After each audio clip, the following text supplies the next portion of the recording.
6:24. Basta palagi yung basahin niyo po yung manual po yan ng ating buhay. The Lord bless you and keep you. Thank you, dear. Romans 15:13. May the God of hope fill you with joy and peace. Diba? Trusting God's plan. It's normal to grieve with saying goodbye to a person, but believing in God's plan may give us peace. Even when we don't know why things change, we can be confident that He works all things together for good. Nasa Romans 8:28 po yun. God's timing is impeccable, and its goodbye is a chance to believe Him more sincerely. Proverbs 3:5. Trust in the Lord with all your heart. Siyempre po, palagi po tayo natitiwala sa Panginoon. Kahit ano man po yung danasin natin, palagi lang po natin ibigay sa Kanya yung mga kabigatan o dalahanin. Palaging grateful, maging ito man ay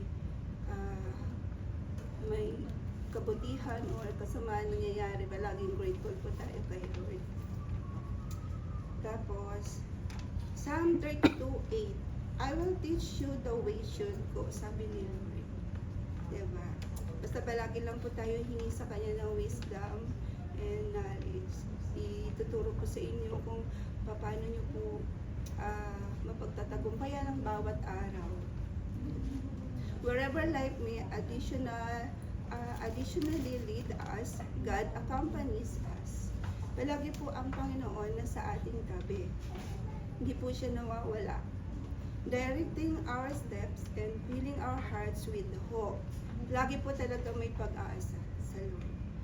Deuteronomy 31:6. The Lord your God goes with you. So palagi siyang nauuna. Palagi kang iingatan saan ka man magpunta. God is never absent, even at goodbyes. 2 Corinthians 5:17.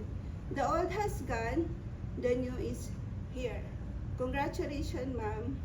Yung mga gusto mong abutin sa buhay, alam ko, ipagkakaloob yun ni Lord. Alam ni Lord yung heart mo, kung ano ba yung